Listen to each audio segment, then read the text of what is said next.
BTV news కి స్వాగతం. ముందుగా ముఖ్యాంశాలు. నామినేటెడ్ పదవులకి పేర్లను సిఫార్సు చేయకుండా కొంతమంది నేతలు ఆలస్యం చేస్తున్నారని సీఎం చంద్రబాబు వెల్లడి. మంత్రులు, ఎమ్మెల్యేలు, ఎంపీలతో చంద్రబాబు టెలికాన్ఫరెన్స్.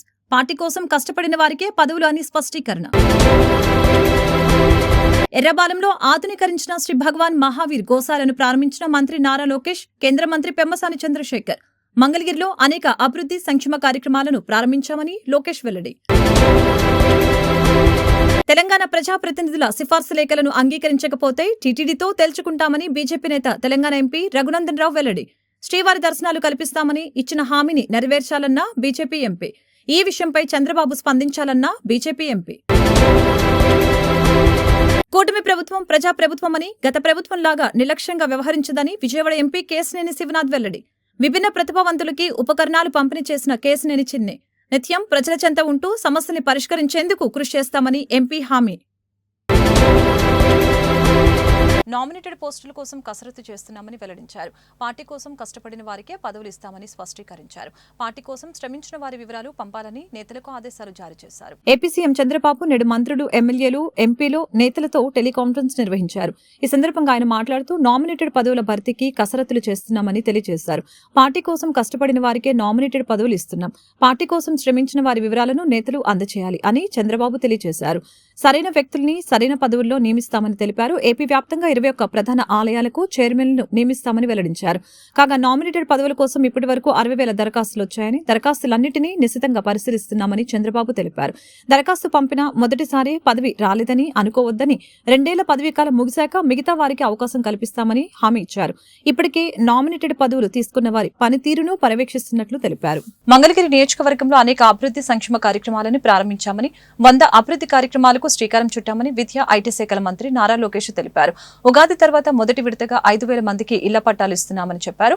స్వర్ణకారులను ఆదుకోవాలనే లక్ష్యంతో కూటమి ప్రభుత్వం పనిచేస్తుందని చెప్పుకొచ్చారు. మంగళగిరి మండలం ఎర్రబాలెం గ్రామంలో ఆధునీకరించిన శ్రీ భగవాన్ మహావీర్ గోశాలని, నూతన సముదాయాలని మంత్రి నారా లోకేష్, కేంద్ర మంత్రి పెమ్మసాని చంద్రశేఖర్ ప్రారంభించారు.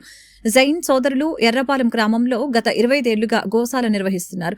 2 ఆవులతో మొదలైన గోశాల 400 ఆవులకి చేరింది.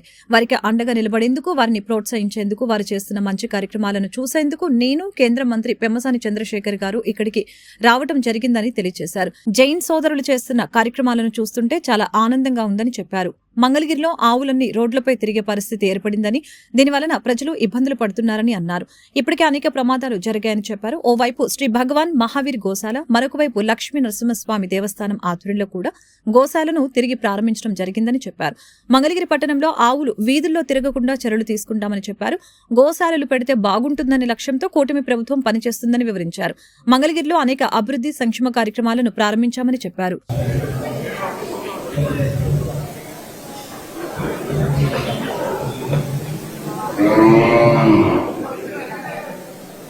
సేవ చేస్తే దేవుడికి సేవ చేసినట్లే. కనిపించే దైవం గోమాత. గో సంరక్షణ అనేది మనందరి బాధ్యత. అందుకే నేను మంగళగిరి శాసన సభ్యుడైన తర్వాత లక్ష్మీ నరసింహస్వామి ఆలయం ఆధ్వర్యంలో గోశాల మళ్ళీ తిరిగి ప్రారంభించి అక్కడ పెద్ద ఎత్తున మన గోమాతల్ని కాపాడుకునే పరిస్థితికి వచ్చాం. నేను పాల వ్యాపారం చేసేవాడిని రాజకీయాలకు వచ్చే ముందర. ఆవు పాలు అనేది చాలా ఆరోగ్యకరమైనది. ఈరోజు శ్రీ భగవాన్ మహావీర్ గోశాల మళ్ళీ ఇంకొక 2 గోశాలని ప్రారంభిస్తాం. చాలా చాలా ఆనందంగా ఉంది. 2002లో 2 ఆవులతో మొదలైన ఈ గోశాల ఇప్పుడు దాదాపు 450 ఆవులకు వస్తాం. నిజంగానే దాని వెనకాల ఎంత కృషి ఉందో, కష్టం ఉందో ఇక్కడికి వచ్చిన తర్వాత నాకు అర్థమైంది. పెద్దలు అన్నట్టు అందరూ ఒక్కరే, ఇక్కడ హైరార్కీ లేదు. అందరం కలిసికట్టుగా ఆవుల సంరక్షణ కోసం పనిచేద్దాం అని చెప్తాం. నిజంగానే చాలా మంచి మాట. అది మీరు ఆచరణలో పెడతాం. చాలా చాలా ఆనందమైన విషయం. ఈ రోజు మీ దగ్గర నుంచి నేను చాలా నేర్చుకోవాల్సిన అవసరం కూడా ఉందని నాకు అర్థమైంది. తెలంగాణ ఎమ్మెల్యేలు ఎంపీలు ఎమ్మెల్సీల సిఫార్సు లేఖలను అనుమతించకపోతే ప్రజా ప్రతినిధులం అందరం కూడా తిరుమలకి వచ్చి టీటీడీలో తేల్చుకుంటామని మెదక్ ఎంపీ బీజేపీ నేత రఘునందనరావు తెలిపారు. తెలంగాణ ప్రజా ప్రతినిధుల సిఫార్సు లేఖలపై శ్రీవారి దర్శనాలు కల్పిస్తామని ఆంధ్రప్రదేశ్ ప్రభుత్వం టీటీడీ పాలక మండలి చేసిన ప్రకటనని అమలు చేయాలని ఆయన డిమాండ్ చేశారు. శుక్రవారం వీఐపీ బ్రేక్ దర్శనం సమయంలో ఆయన తిరుమల శ్రీవారిని దర్శించుకున్నారు. అనంతరం మీడియాతో మాట్లాడారు. వేసవి సెలవుల్లో తమ సిఫార్సు లేఖలపై వచ్చే భక్తులకి దర్శనాలు కల్పించాలని, లేదంటే టీటీడీతో తేల్చుకుంటామని తెలియజేశారు. ఈ విషయంపై తిరుమల తిరుపతి దేవస్థానం వెంటనే స్పందించాలని అన్నారు. ఫిబ్రవరి 1వ తేదీ నుంచి తెలంగాణ ప్రతినిధుల సిఫార్సు లేఖలను ఆమోదిస్తామని బీఆర్ నాయుడు నాయకత్వంలోని టీటీడీ బోర్డు ప్రకటించిందని తెలియజేశారు. తెలంగాణ ప్రజా ప్రతినిధుల సిఫార్సు లేఖల పట్ల వివక్ష ఉండవద్దని కోరారు. ఉమ్మడి ఆంధ్రప్రదేశ్లో ఎలాగైతే సిఫార్సు లేఖలను అంగీకరించారో ఇప్పుడు అలాగనే అంగీకరించాలని కోరారు. ఈ విషయంలో చంద్రబాబు జోక్యం చేసుకోవాలని కోరారు. తెలంగాణ ప్రాంత ప్రజాప్రతినిధులు ఎంపీలు పంపిస్తున్నటువంటి లెటర్లని ఫిబ్రవరి 1వ తారీఖు నుంచి హానర్ చేస్తామని చెప్పి బోర్డులో ఒక తీర్మానం చేసింది. ఉమ్మడి ఆంధ్రప్రదేశ్ ఉన్నప్పుడు 294 మంది ఎమ్మెల్యేలు సిఫార్సు చేస్తే ఆ రోజు తిరుమలలో పైన అకామిడేషన్ ఉంది, దర్శనానికి బ్రేక్ దర్శనం ఇవ్వడానికి అవకాశం ఉంది. ఆంధ్రప్రదేశ్ రాష్ట్రం విడిపోయి ఆంధ్రప్రదేశ్ తెలంగాణ 2 రాష్ట్రాలుగా విడిపోయిన తర్వాత తెలంగాణ ప్రాంత ఎమ్మెల్యేలు ఎంపీలు ఎమ్మెల్సీలు ఇస్తున్న ఉత్తరాలని చంద్రబాబు నాయుడు గారి ప్రభుత్వం వచ్చిన తర్వాత ఫిబ్రవరి 1వ తారీఖు నుంచి హానర్ చేస్తామని చెప్పి కొత్త కమిటీ బీఆర్ నాయుడు గారి నాయకత్వంలో చెప్పడం జరిగింది. Now we are in the mid of March. Telangana ప్రాంత ప్రజాప్రతినిధులు ఒకటే కోరుకుంటున్నారు, 294 మంది ఎమ్మెల్యేల లేఖలని అకామిడేట్ చేయగలిగిన టీటీడీ ఈరోజు కేవలం 153 మంది ఆంధ్ర ప్రాంత ఎమ్మెల్యేలకే పరిమితం కావడం అనేది బాధాకరమైనటువంటి విషయం. ముఖ్యమంత్రి గారు అలో చేస్తామని చెప్తారు, బోర్డు అప్రూవల్ అయిందని చెప్తారు. అరే తెలంగాణ ప్రజలు మా ఎమ్మెల్యేల నుంచి ఎంపీల నుంచి ఒక ఉత్తరం తీసుకొని పోతే తిరుమలలో దర్శనం కావాలని కోరుకుంటున్నారు. కూటమి ప్రభుత్వం ప్రజా ప్రభుత్వం అని గత ప్రభుత్వం లాగా నిర్లక్ష్యం వ్యవహరించదని విజయవాడ ఎంపీ కేశినేని శివనాథ్ తెలిపారు. నిత్యం ప్రజల చెంత ఉంటూ సమస్యలు పరిష్కరించేందుకు కృషి చేస్తామని ఎంపీ హామీ ఇచ్చారు. కేంద్ర ప్రభుత్వం కృత్రిమ అవయవాల తయారీ సంస్థ కాన్పూర్ సంస్థ సహకారంతో విజయవాడ ఎంపీ కేశినేని శివనాథ్ ఆధ్వర్యంలో Vijayawada Siddharth arts and science కళాశాల ఆడిటోరియంలో విభిన్న ప్రతిభావంతులకి ఉపకరణాలు పంపిణీ కార్యక్రమం జరిగింది.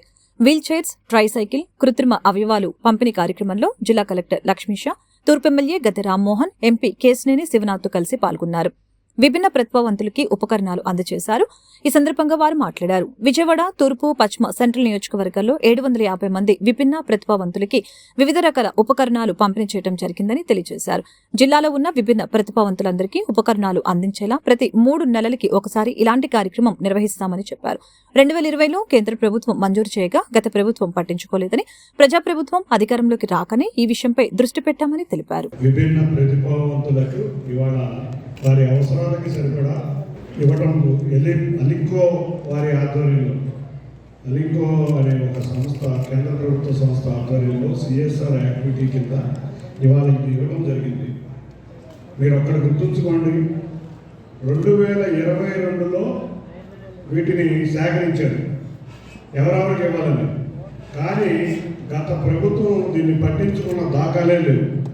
కానీ ఇవాళ ప్రజాప్రభుత్వం మీరందరి ఆశీర్వచనాలతో నారా చంద్రబాబు నాయుడు గారు ముఖ్యమంత్రి అవ్వగానే మేము ఇక్కడ ఉన్న శాసనసభ్యులు కానీ పార్లమెంట్ సభ్యులు కానీ ముఖ్యంగా జిల్లా కలెక్టర్ కానీ అంతేకాకుండా అధికారులు కానీ వీటిని ఎక్కడో హైదరాబాద్లో ఉంటే దగ్గరుండి తెప్పించుకుని మేము ఇక్కడ ఇవ్వాలని చెప్పి మేము అధికారంలోకి రాగానే తెప్పించుకొని మీ అందరికీ అందజేయడం జరుగుతుంది. మీకు అందరికీ ఒక్కటే గుర్తుంచుకోవడం వల్ల నారా చంద్రబాబు నాయుడు గారు రాగానే విభిన్న ప్రతిభావంతుల పెన్షన్ 6,000 రూపాయలు చేశారు. వచ్చిందా? 6,000 రూపాయలు అందరికీ అందుతున్నాయి.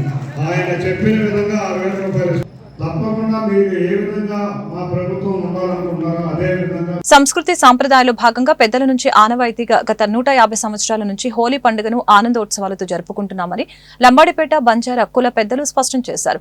ప్రభుత్వాలు మారినా తమ బ్రతుకులలో మాత్రం ఎలాంటి మార్పు రావటం లేదని పేర్కొన్నారు. ప్రభుత్వాలు తమకు సహాయ సహకారాలు అందించాలని కోరుతున్నారు. చిట్టినగర్ లంబాడిపేటలో శుక్రవారం హోలీ పండుగ సంబరాలు అంబరాన్ని అంటాయి. హోలీ పండుగ సందర్భంగా రంగులు చల్లుకుంటూ హోలీ మంటలు వేసి ఆనందోత్సవాలతో వేడుక జరుపుకున్నారు.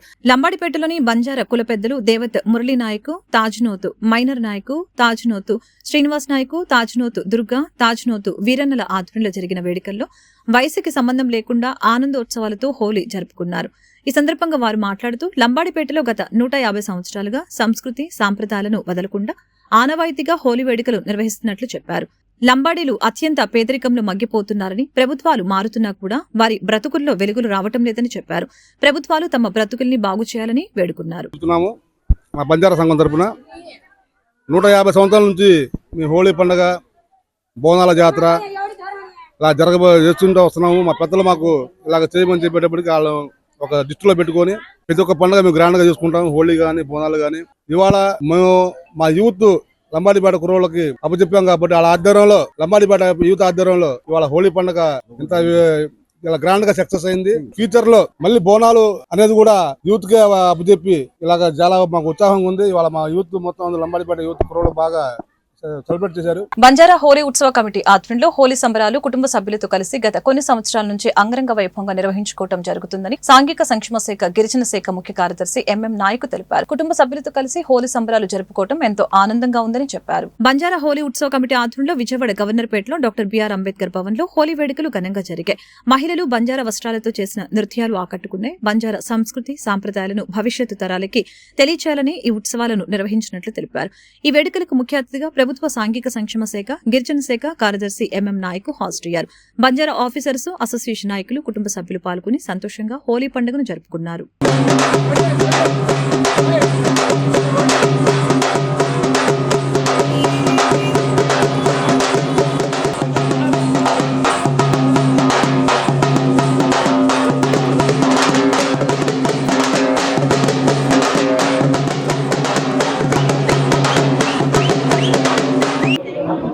ఆంధ్రప్రదేశ్లోని మరియు అందరికీ కూడా హోలీ శుభాకాంక్షలు తెలియజేస్తున్నాను.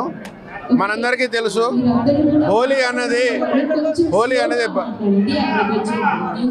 అనేది బంజారాల యొక్క ముఖ్యమైన పండగ. ఈరోజు తెలంగాణలో, ఆంధ్రాలోను మరియు వివిధ ప్రాంతాల్లో ఉన్నటువంటి బంజారాలు లంబాడీలంతా కూడా ఎంతో ఉత్సాహంగా ఉల్లాసంగా ప్రతి తండాలు రంగులు చల్లుకుంటూ ఈ ఉత్సవాన్ని జరుపుకుంటారు. ఆ పండగ అనేది మా జీవితంలో భాగం, ఈ హోలీ పండగ అన్నది. సో ఈ రోజు నాడు బంజారాలు వాళ్ళ డ్యాన్సులు చేసి వాళ్ళకి అనువైన రీతిలో ఈ పండుగను జరుపుకుంటారు. కాబట్టి ఈరోజు ఇక్కడ విజయవాడ ఉత్సవ కమిటీ వాళ్ళు కూడా ఇక్కడ లోకల్గా ఉన్నటువంటి ఈ బంజారాలన్నిటికీ కూడా హోలీ ఉత్సవం చేయడం అన్నది 2003-04 నుంచే స్టార్ట్ చేశారు. సో ప్రతి సంవత్సరం కూడా ఇలాగ ఉద్యోగస్తులందరూ కూడా వాళ్ళ కుటుంబ సభ్యులతో ఇక్కడ జరుపుకుంటూ వాళ్ళ పిల్లలకు కూడా నెక్స్ట్ సంస్కృతిని గుర్తు చేసేలాగా మనం చేసుకుంటున్నాము. ఇక్కడ ఉద్యోగులంతా కూడా దీన్ని ఆర్గనైజ్ చేస్తారు. అందులో భాగంగా ఈ సంవత్సరం కూడా ఇంత ఘనంగా ఇక్కడ ట్రైబల్ డ్యాన్సులు, బంజారా డ్యాన్సులు మరి వాళ్ళ కుటుంబ సభ్యులు కూడా ఉల్లాసంగా సాయంత్రం వరకు ఉండి ఈ ఉత్సవాన్ని జరుపుకుంటారు.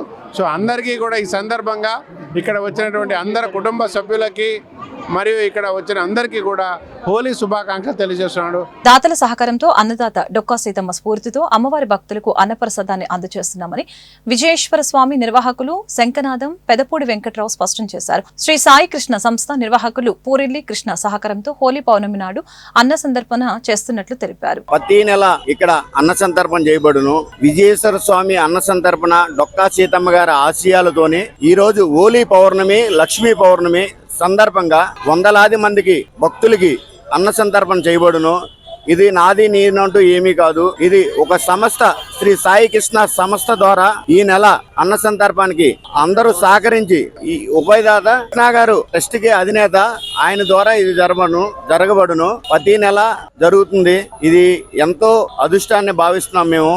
ఎందుకంటే అన్నం పరబ్రహ్మ స్వరూపం. ఈ అన్నదానం, అన్న సంతర్పణ చేయటం ఆ పరమేశ్వరుడు ఇచ్చిన వరం అనుకుంటున్నాం మేము. ప్రతి నెల దాతలు సహకరించి ఈ విజయానికి సంకల్పం చేస్తే మేము ఇంకా బాగా అన్న సంతర్పణ చేసి భక్తులకి ఎంతో పైనుండి దర్శనం చేసుకొని మంచి ఆకలితో ఉంటారు. ఆ సమయంలో అన్న సంతర్పణ చేస్తే ఎంతో గొప్ప విషయం కాబట్టి ప్రతి ఒక్కరు దీంట్లో పాల్గొని ప్రతి ఒక్కరు విజయవంతం చేస్తారని మనస్ఫూర్తిగా కోరుకుంటున్నాం. విశాఖ స్టీల్ ప్లాంట్ లో ప్రధానమైన సమస్య విషయంలో కేంద్ర రాష్ట్ర ప్రభుత్వాలు దాగుడు మూతలు ఆడుతున్నాయని మాజీ మంత్రి వడ్డే శోభనాద్రీశ్వరరావు ఆరోపించారు. విశాఖ స్టీల్ ప్లాంట్ విషయంలో కేంద్ర ప్రభుత్వ వైఖరి విధానంతో ఏఐటీయూసీ ఆధ్వర్యంలో అలంకార్ ధర్నా చౌక్ వద్ద నిరసన వ్యక్తం చేశారు.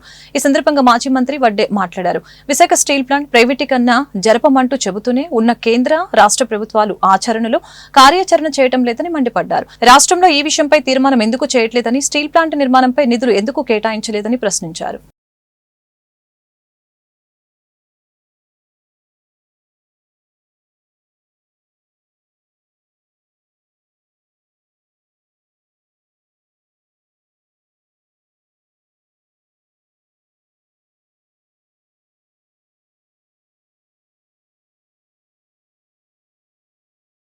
స్టీల్ ప్లాంట్ యొక్క ప్రధానమైన సమస్యని పరిష్కరించడంలో కేంద్ర రాష్ట్ర ప్రభుత్వాలు దాగుడు మూతలు ఆడుతా ఉన్నాయి, మాయ మాటలు చెప్తా ఉన్నారు,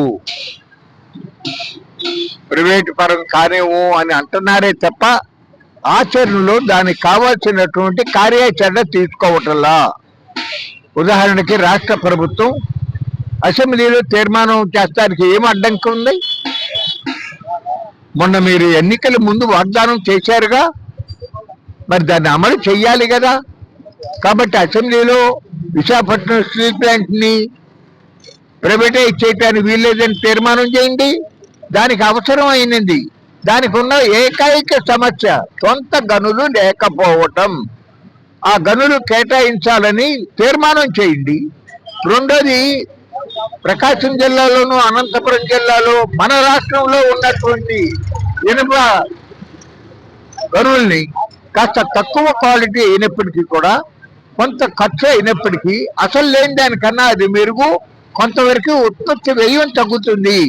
కాబట్టి రాష్ట్ర ప్రభుత్వం ముందు మీరు కేటాయించండి, ఆ తర్వాత కేంద్ర ప్రభుత్వం మీద ఒత్తిడి తీసుకొచ్చి కేంద్ర ప్రభుత్వం దగ్గర నుంచి ఇనుము బొగ్గు గనులు కేటాయింపు చేసేస్తే ఆ ఫ్యాక్టరీ నడవటమే కాదు, మన రాష్ట్రానికి ఏటా 2-3 వేల కోట్ల రూపాయల లాభం చేకూరుస్తుంది అని చెప్పి ఈ సందర్భంగా మనవి చేస్తూ, ఇప్పటికైనా ఇక కాలాతీతం చెయ్యమాకండి, దీన్ని దీర్ఘకాలం పొడిగించమాకండి, త్వరగా తప్పనిసరిగా ఈ అసెంబ్లీ సమావేశాల్లోనే స్టీల్ ప్లాంట్ విషయం మీద తీర్మానం చేయండి. రెండు రాష్ట్రాల సమన్వయంతో ఆర్యవైశ్యుల సంక్షేమానికి ఎటువంటి అవకాశం ఉన్నా వాటిని తాము వదులుకోమని, మహిళల సంక్షేమానికి ఒకవైపు తెలంగాణ ప్రభుత్వం, మరొక వైపు ఆంధ్రప్రదేశ్ కూటమి ప్రభుత్వం చిత్తశుద్ధితో పనిచేయడం హర్షణీయమని Andhra Pradesh Arya Vysya development corporation chairman Dundi Rakesh, Telangana రాష్ట్ర ఆర్యవైశ్య వెల్ఫేర్ మరియు డెవలప్మెంట్ కార్పొరేషన్ చైర్మన్ సుజాత అన్నారు. పొట్టి శ్రీరాములు 125వ జయంతి సందర్భంగా ప్రజా రాజధాని అమరావతిలో పొట్టి శ్రీరాముల స్మృతివనం త్వరలో ఏర్పాటు చేయనున్నట్లు ఈ సందర్భంగా డూండి రాకేష్ తెలిపారు. విజయవాడ పశ్చిమ నియోజకవర్గంలోని ఆర్యవైశ్య డెవలప్మెంట్ కార్పొరేషన్ కార్యాలయంలో తెలంగాణ రాష్ట్ర ఆర్యవైశ్య వెల్ఫేర్ మరియు డెవలప్మెంట్ కార్పొరేషన్ చైర్మన్ సుజాతతో కలిసి డూండి రాకేష్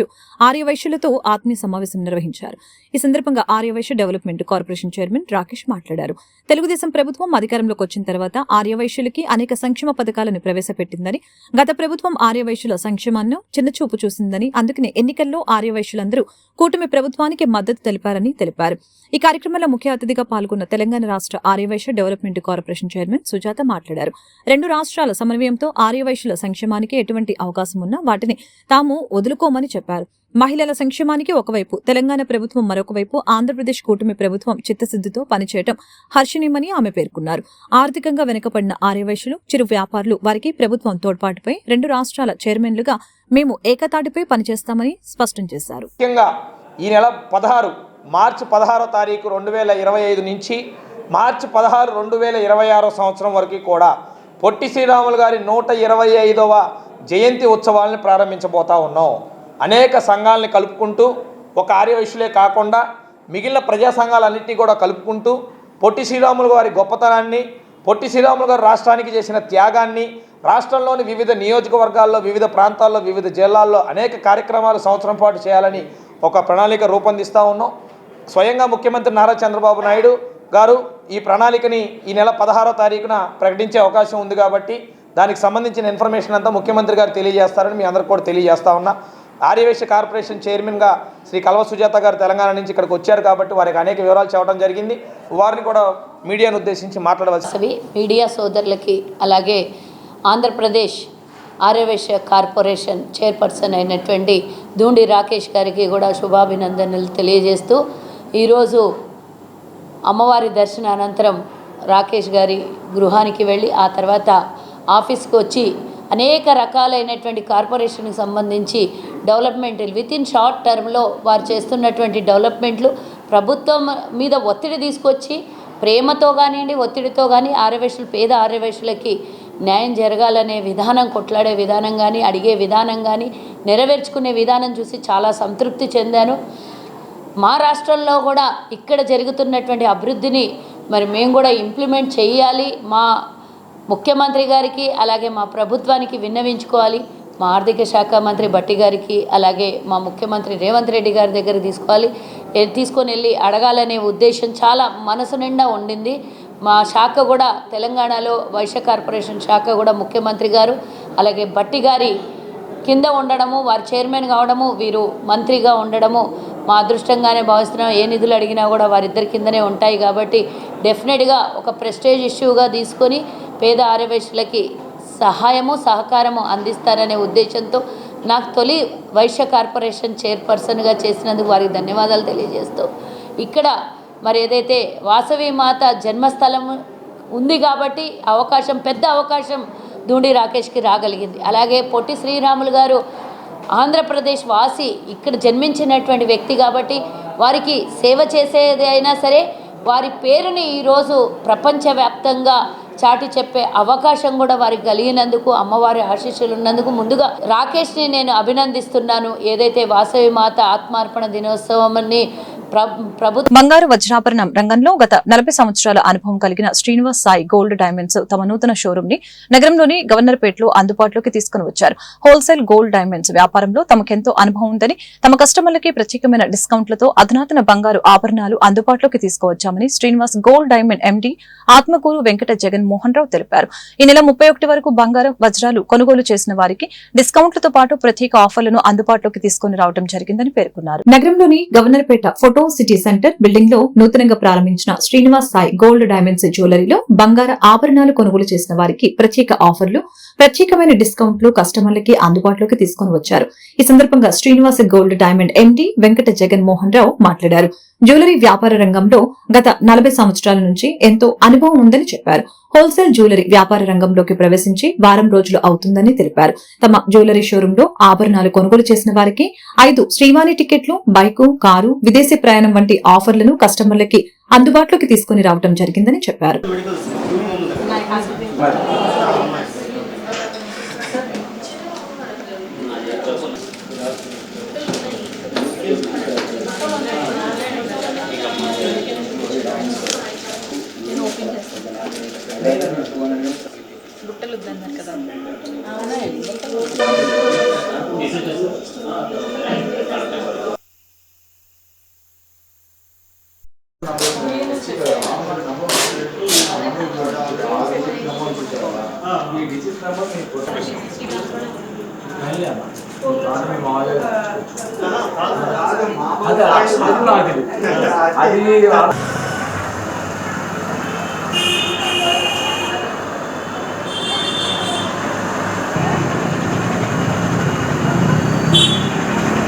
నగరంలో హోలీ పర్వదిన సంబరాలు అంబరాన్ని తాకాయి. నగరంలోని లోటస్ సెక్టర్ 1 లో వావ్ కిట్టి పార్టీ ఆధ్వర్యంలో హోలీ వేడుకలు అత్యంత వేడుకగా జరిగాయి. చెడు మీద విజయం సాధించిన నేపథ్యంలో హోలీ సంబరాలు ఘనంగా జరుపుకోవడం హిందువుల సాంప్రదాయమని వావ్ కిట్టి పార్టీ వ్యవస్థాపక అధ్యక్షులు ముక్తేశ్వరరావు తెలిపారు. గత 18 సంవత్సరాల నుంచి నగరంలో హోలీ సంబరాలు ఘనంగా జరుపుకుంటున్నామని పేర్కొన్నారు. విజయవాడ సెంట్రల్ నియోజకవర్గంలోని లోటస్ సెక్టర్ 1 లో వావ్ కిట్టి పార్టీ ఆధ్వర్యంలో హోలీ సంబరాలు అంగరంగ వైభవంగా జరిగాయి. హోలీ సందర్భంగా చిన్నారుల నుంచి పెద్దల వరకు నృత్యం చేస్తూ రంగులు పూసుకుంటూ హోలీ పండుగను జరుపుకున్నారు. నేచురల్ కలర్స్ తో సంబరాలు జరుపుకున్నారు. ఆటపాటలతో దంపతులు మైమరిపించే నృత్యాలు చేసి పలువురిని ఎంతగానో ఆకట్టుకున్నారు. ఈ సందర్భంగా నిర్వహించిన కార్యక్రమంలో నిర్వాహకులు మాట్లాడుతూ నగరంలో గత 18 సంవత్సరాల నుంచి అనేక సేవా కార్యక్రమాలు చేస్తూ పలువురికి ఎంతగానో ఆదర్శంగా ఉంటున్నామని చెప్పారు. ప్రతి పండుగకు కుటుంబ సభ్యులతో కలిసి ఆనందంగా ఉత్సవాలు జరుపుకోవటం ఆనవాయితీగా వస్తుందని తెలిపారు. నేడు చెడు మీద విజయం సాధించడంతో హోలీ సంబరాలు ఘనంగా జరుపుకోవటం జరిగిందని పేర్కొన్నారు.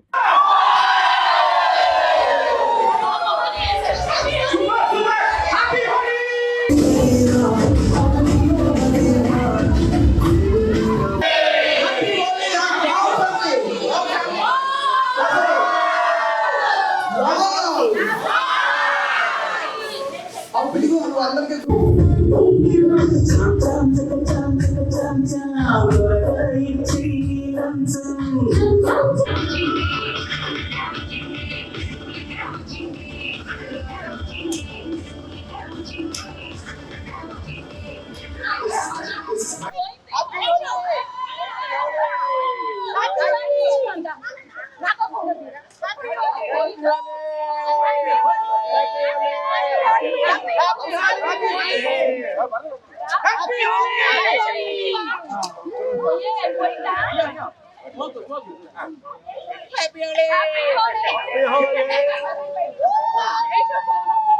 నగర ప్రజలందరికీ వావ్ ఫ్యామిలీ కిట్టి తరపు నుంచి అందరికీ హ్యాపీ హోలీ శుభాకాంక్షలు. ఒకసారి అందరూ హ్యాపీ హోలీ. వావ్ ఫ్యామిలీ అనేది ఇది దాదాపు ఒక 18 సంవత్సరాల క్రితం మేము విజయవాడలో స్థాపించడం జరిగింది. అందరం సరదాగా బిజినెస్ ఒత్తిడిలో రకరకాల ప్రెజర్స్లో ఉంటాం. రిలాక్స్ అవ్వడం కోసం ఒక సరదాగా మంత్లీ 1 గెట్ టుగెదర్ జరుగుతూ ఉంటుంది. ఈ యొక్క ఎప్పుడైతే మేము 18 ఏళ్ల క్రితం ఈ యొక్క ఫ్యామిలీ కిట్టి స్టార్ట్ చేసామో ఆ రోజు నుంచి నిరంతరంగా ప్రతి హోలీని ఈ విధంగా మా మెంబర్స్ అందరం కలిసి పిల్ల పాపలతోటి ఫ్యామిలీ అందరం కలిసి సరదాగా జరుపుకుంటూ ఉంటాం. ఇదే కాదు, ఏ సెలబ్రేషన్ వచ్చినా సరే ముందుంటాం. Wow happy Holi. ముఖ్యంగా ఈ హోలీ అనేది ఏంటంటే చెడు మీద ఒక విజయం, చెడు మీద మంచి సాధించిన విజయం. అది దాన్ని మేము ఈ విధంగా సంబరాలు చేసుకుంటూ సరదాగా చేసుకుంటున్నాం. ఈ హోలీ సందర్భంగా మేము సరదాగా ఎంజాయ్ చేస్తాం. అలాగే కొన్ని సందర్భాలను బట్టి మేము సేవా కార్యక్రమాలు కూడా చేస్తూ ఉంటాం. అంటే మేము విజయవాడలో అన్ని అసోసియేషన్లో ఆల్మోస్ట్ మా మెంబర్స్ అందరూ ప్రతి దాంట్లో ఉన్నాం. సర్వీస్ యాక్టివిటీలో కూడా ఇదే సరదాలే కాకుండా అవి ఆషాఢ పట్టి కానీ సారి తీసుకెళ్ళడం అవన్నీ కూడా బాగా వావ్ కిట్టి 18 సంవత్సరాల నుంచి మేము ఈ హోలీ సెలబ్రేషన్ జరుగుతున్నామండి. అలా అదర్ యాక్టివిటీస్ లో సేవా కార్యక్రమాలు కూడా అన్ని చేస్తూ ఉంటాము. అలాగే భోగి సంబరాలు కానీ, అమ్మవారికి సార కానీ, భవానీలకి దీక్ష చేసినప్పుడు ప్రసాదాల వితరణ కానీ అన్ని చేస్తూ ఉంటామండి. వావ్ ఫ్యామిలీ ముందు ఉంటదండి. మొత్తం మా ఫ్యామిలీస్ అందరూ దాదాపు 40 కపుల్స్ 18 ఏళ్ళ నుంచి మేము ఇట్లా బాగా ఎంజాయ్ చేస్తున్నాం అండి. మేము అందరం ఒక ఫ్యామిలీ లాగా బాగా కలిసిపోయాం. అందరం కలిసిపోయాం, ఒక్కళ్ళని కూడా మిస్ అవ్వం. ఎప్పుడు బాగా ఎంజాయ్ చేస్తాం. ఒక ఫ్యామిలీ లాగా గెట్ టుగెదర్లు కానీ ఏదైనా సేవా కార్యక్రమంలో కూడా చాలా ముందు ఉంటాం. ఎన్నికల ముందు ఇచ్చినటువంటి మాట ప్రకారం సమస్యలు లేని నియోజకవర్గంగా సెంట్రల్ నియోజకవర్గం తీర్చిదిద్దటమే తమ లక్ష్యమని సెంట్రల్ ఎమ్మెల్యే బోండా ఉమామేశ్వరరావు తెలిపారు. ప్రజలకు ఎటువంటి సమస్య లేకుండా ఉండేందుకు తమ ఎన్డీఏ ప్రభుత్వం కృషి చేస్తుందని ఆయన తెలిపారు. సెంట్రల్ నియోజకవర్గంలోని 63, 64 డివిజన్, రాజీవ్ నగర్ కొత్త రోడ్డు మరియు Kandrika main road, main drain, RC మరియు కల్వర్టల నిర్మాణం పనులు ప్రారంభించడం జరిగింది. కార్యక్రమానికి ముఖ్య అతిథులుగా ప్రభుత్వ విప్పు, సెంట్రల్ నియోజకవర్గ శాసనసభ్యులు బోండా ఉమామేశ్వరరావు, తెలుగుదేశం పార్టీ యువ నాయకులు బోండా రవితేజలు పాల్గొని ప్రత్యేక పూజలు నిర్వహించారు. పనులు ప్రారంభించి శిలాఫలకాన్ని ఆవిష్కరించడం జరిగింది. నియోజకవర్గంలో గత వైసీపీ ప్రభుత్వంలో నిర్లక్ష్యం కాబడిన పనులు ఈ 9 నెలల కాలంలో దాదాపుగా 140 కోట్ల రూపాయల పనులు పూర్తి చేశామని చెప్పారు. పేద ప్రజలు అధికంగా నివసించేటువంటి 63 మరియు 64 డివిజన్ల డ్రైనేజీ పనులు ప్రారంభించడం వలన రేపు వర్షాలు వచ్చినా, వరదలు వచ్చినా ప్రజలకి ఎటువంటి ఇబ్బందులు ఉండవని చెప్పారు.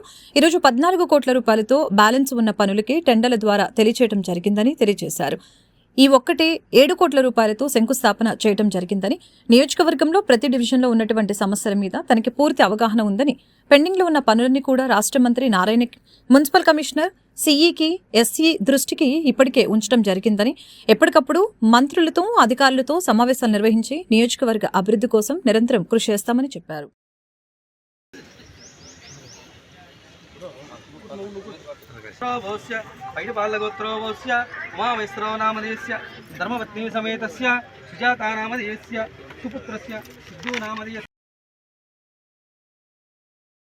ఆర్టీసీ రిటైర్డ్ కార్మికులకి, వృద్ధులకి ఇచ్చు సామాజిక పెన్షన్ ఇవ్వాలని ఏపీఎస్ఆర్టీసీ రిటైర్డ్ ఎంప్లాయీస్ అసోసియేషన్ సభ్యులు ప్రభుత్వాన్ని కోరారు. తమ సమస్యల్ని ప్రభుత్వం పెద్దలు పరిష్కరించి తమకు న్యాయం చేయాలని వారు కోరారు. ఆర్టీసీ రిటైర్డ్ కార్మికులకు కూడా ఈ రాష్ట్రంలో వృద్ధులకు ఇచ్చే పెన్షన్ ఇవ్వాలని అలంకరణ చౌక్ వద్ద ఏపీఎస్ఆర్టీసీ రిటైర్డ్ ఎంప్లాయీస్ అసోసియేషన్ సభ్యులు ధర్నా నిర్వహించారు. ఈ సందర్భంగా రాష్ట్ర ప్రధాన కార్యదర్శి ఆంజనేయులు, ఇతర నేతలు మాట్లాడారు. తాము ఏపీఎస్ఆర్టీసీలో తమ జీవితకాలం పనిచేసే రిటైర్మెంట్ అయ్యామని తెలియజేశారు. 2014 సంవత్సరం ముందు నుంచి రిటైర్మెంట్ అయిన వాళ్ళకి పీఎం పింఛన్ కింద 1000 రూపాయలు మాత్రమే ఇస్తున్నారని, ఆ తర్వాత రిటైర్ అయిన వాళ్ళకి 2000 రూపాయలు మాత్రమే ఇస్తున్నారని తెలిపారు. తమకు ఈ పెన్షన్ సరిపోక అప్పులు పాలయ్యామని ఆవేదన వ్యక్తం చేశారు. దయచేసి రాష్ట్ర ముఖ్యమంత్రి చంద్రబాబు తమ పరిస్థితిని అర్థం చేసుకుని తమకి వృద్ధులకి ఇచ్చే సామాజిక పెన్షన్ ఇవ్వాలని కోరుతున్నట్లు తెలిపారు. ఇవాళ దశాబ్దాల పాటు 20 ఏళ్ళు, 30 ఏళ్ళు, 35 ఏళ్ల పాటు ఆర్టీసీలో పనిచేసి 1000 రూపాయల పెన్షన్ వస్తూ ఉందంటే ఇంతకంటే ఘోరమైన విషయం నేను చరిత్రలో ఎక్కడా చూడలేదు. అది మన ఆంధ్రప్రదేశ్, తెలంగాణ రాష్ట్రాల్లో మాత్రమే ఉంది. కాబట్టి ఏమంటే దీన్ని సరిదిద్దాల్సిన బాధ్యత ఏనాడో ఆర్టీసీలో చేసుకొని ఉండాల్సింది, కానీ ఆర్టీసీ వారు చేయలేదు. కనీసం ముఖ్యమంత్రి చంద్రబాబు నాయుడు గారు మన రాష్ట్ర ప్రభుత్వం అయినా సరే దీన్ని సరిదిద్దాలని కోరుతా ఉన్నా. ఖచ్చితంగా ఎవరైతే ఆర్టీసీలో పనిచేశారో ఆ కార్మికులందరికీ కూడా కనీసం మినిమం 10,000 రూపాయల పెన్షన్ ఇవ్వాలని చెప్పి నేను కోరుతా ఉన్నా. ఎందుకంటే ఒకవైపు మీరు భారీ బడ్జెట్ చెప్తా ఉన్నారు, 3,22,000 కోట్ల రూపాయల భారీ బడ్జెట్ ఉన్నప్పుడు ఇవాళ కష్టించి పని చేసి అక్కడ పని చేసిన వాళ్ళందరూ కూడా కుటుంబాలతో నివసిస్తున్న వారు కూడా సమాజంలో గౌరవంగా బతకాలి కదా. ముఖ్యంగా నేనేదో ప్రభుత్వాన్ని విమర్శించడానికి కాదు, చంద్రబాబు నాయుడు ప్రభుత్వం అధికారంలోకి వచ్చిన తర్వాత ఆయన అమలు చేసిన మొదటి హామీ ఏదైనా ఉందంటే అది సామాజిక పెన్షన్ల పథకమే. ఇవాళ ఆయన ఎన్నికల్లో హామీ ఇచ్చినట్లుగా హామీని నెరవేర్చి ప్రతి ఒక్కరికి కూడా 4,000 రూపాయలు పెన్షన్ ఇస్తూ ఉన్నాడు. 1వ తేదీ నాడు క్రమం తప్పకుండా ఇస్తూ ఉన్నాడు. దాన్ని మేము అభినందిస్తూ ఉన్నాము. అదే సమయంలో కష్టపడి సమాజంలో పనిచేసి వాళ్ళ గౌరవంగా బతకాల్సిన మన కార్మికులు, ఆర్టీసీ కార్మికులకు కూడా ఖచ్చితంగా 10,000 రూపాయలు పెన్షన్ ఇవ్వాలి. నేను ముఖ్యమంత్రి గారి దృష్టికి తెస్తాను. ముఖ్యమంత్రి గారు కూడా సానుకూలంగా స్పందిస్తారని చెప్పి కూడా మేము ఆర్టీసీలో 30-35 సంవత్సరాలు పనిచేసి రిటైర్డ్ అయిపోయాం, కానీ మాకు ఈ రోజు వరకు పెన్షన్ సదుపాయం లేదు. మాకు మరీ తక్కువగా 1,000 రూపాయలు. 2014 తర్వాత రిటైర్డ్ అయిన సుమారు 2,000 వస్తుంది. ఇవాళ భార్య భర్తలు బ్రతకడం చాలా కష్టంగా ఉన్నది. మరి ఇప్పుడు ఏ గవర్నమెంట్ వచ్చినా ఆ గవర్నమెంట్ని అడుగుతానే ఉన్నాము. మరి చాలామంది కరోనాలో కూడా చనిపోవడం జరిగింది. ఇవాళ ఉన్నటువంటి మాకు కనీసం మేము అడిగేది ఏంటంటే ఈ 30-35 సంవత్సరాలు ప్రజాసేవ చేసి మా పరిస్థితులు ఇలా ఉన్నాయి కాబట్టి మేము గత గవర్నమెంట్లో కూడా మేము అడిగాం. ఎస్సీ ఉపకరణాన్ని తాము వ్యతిరేకిస్తున్నామని ఆంధ్రప్రదేశ్ మాల ఉద్యోగ సంఘం నేతలు గాంధీనగర్ ప్రెస్ క్లబ్ నందు ధ్వజమెత్తారు. ఈ మేరకు గాంధీనగర్ ప్రెస్ క్లబ్ నందు వారు విలేకరులతో మాట్లాడారు. ఈ సందర్భంగా వారు మాట్లాడుతూ ఎస్సీ వర్గీకరణలో రాజీవ్ రంజన్ మిశ్రా కమిటీ నివేదికపై నిప్పులు చెరిగారు. కులగణన చేయకుండా ఎలా నివేదిక ఇస్తారని మండిపడ్డారు. ఎస్సీ రిజర్వేషన్ 15%లో మాదిగలకి 6%, మాలలకి 7%, రెల్లిలకి 1% ఇవ్వటం ఏంటని వారు ప్రశ్నించారు. రాష్ట్రంలో 22% మంది ఎస్సీలు ఉన్నారని, కులగణన జరిగితే మాదిగలు ఎంతమంది ఉన్నారో, మాలలు ఎంతమంది ఉన్నారో ఒక నివేదిక వస్తుందని ఈ సందర్భంగా తెలిపారు. కులగణన జరగకుండా ఎస్సీ రిజర్వేషన్ ఇస్తే రాష్ట్ర నలుమూలల నుంచి పెద్ద ఎత్తున ధర్నాలు చేస్తామని వారు తెలిపారు.